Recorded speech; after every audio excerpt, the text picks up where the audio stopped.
আমি মাধবী কর্নারে বসে চা পান করছি। চমৎকার বাতাস।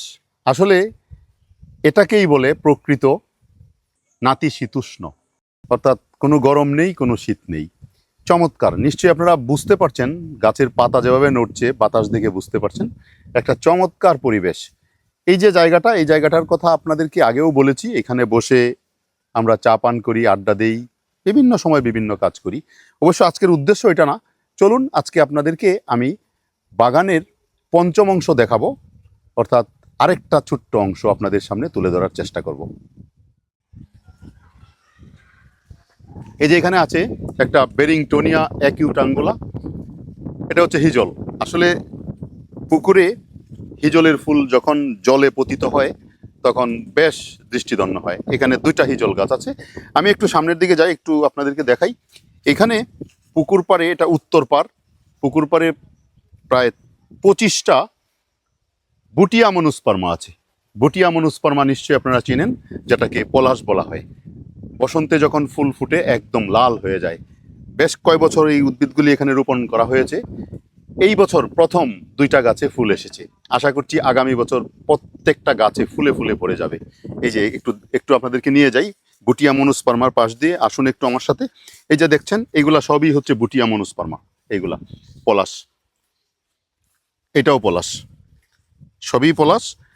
এই জায়গাটায় হচ্ছে পলাশ দিয়েছি, তার কারণ হচ্ছে যখন আপনার বসন্তে ফুল ফুটবে তখন এই যে পুকুরের জল আর হচ্ছে পুকুরের পাড় আর পলাশ, এই তিনে মিলে একটা অসম্ভব সুন্দর আবহের সৃষ্টি হবে।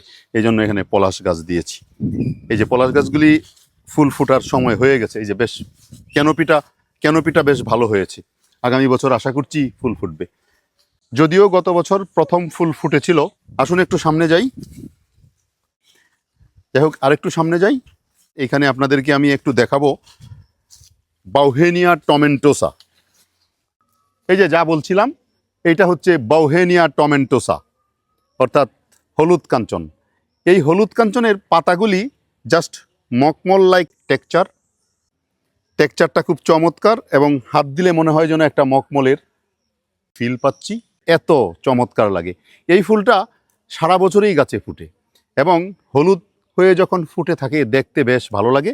পাপড়ির ভিতরের অংশে যে স্পট থাকে, এই স্পটের কারণে ফুলটার সৌন্দর্য আরও দ্বিগুণ বাড়িয়ে দেয়, পরাগবাহীদের আকর্ষণ করে, এবং সারাদিনেই প্রায় মৌমাছি এবং বিভিন্ন ধরনের প্রজাপতি এর মধ্যে ঘুরতে থাকে। এই দৃশ্যটা দেখতেও ভালো লাগে। এটা কাটিং থেকে, অথবা আপনি যদি চান কলম পদ্ধতিতে প্রপাগেশন করতে পারবেন। আপনার বাড়িতে ইচ্ছা করলে আপনি এই হলুদ কাঞ্চনটা রাখতে পারেন। এটা একটা বিরল প্রজাতির কাঞ্চন, বিশেষ করে সব জায়গায় পাওয়া যায় না। বাংলাদেশের যে শৌখিন বাগানি যারা আছেন, যারা গার্ডেন করেন, তাদের বাগানে হয়তো আছে। আমি এই গাছটা ঢাকা থেকে আমার বাগানে কালেক্ট করেছি এবং সারা বছরেই ফুল দিয়ে যায়।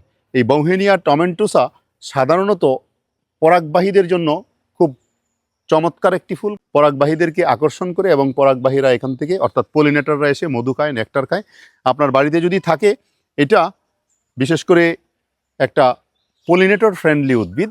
সুতরাং ইচ্ছা করলে আপনার বাড়িতে এই যে হলুদ কাঞ্চন বা বাউহেনিয়া টমেন্টোসাটা রাখতে পারেন। এটা আমার বাগানে আছে। আমি অবশ্য কাটিং করে আরও চারা প্রপাগেট করেছি। তো আপনারা, এটা খুব কঠিন হবে না সংগ্রহ করা। যে কোনো গার্ডেনে অথবা কোনো নার্সারিতে যেয়ে যদি একটু ভালোভাবে খোঁজ করেন তাহলে এটা পেয়ে যাবেন। তো আজকে এই ভিডিওটা এখানেই শেষ করছি। যাই হোক, এটা ছিল আমার বাগানের পঞ্চম ভিডিও। নিশ্চয়ই আপনারা উপভোগ করেছেন। আগামী দিন আপনাদের জন্য অবশ্যই আমার লটকন বাগানের ভিডিও থাকবে, দেখতে ভুল করবেন না। ভালো থাকুন সবাই, সবার জন্য শুভকামনা রইল। Take care and bye by.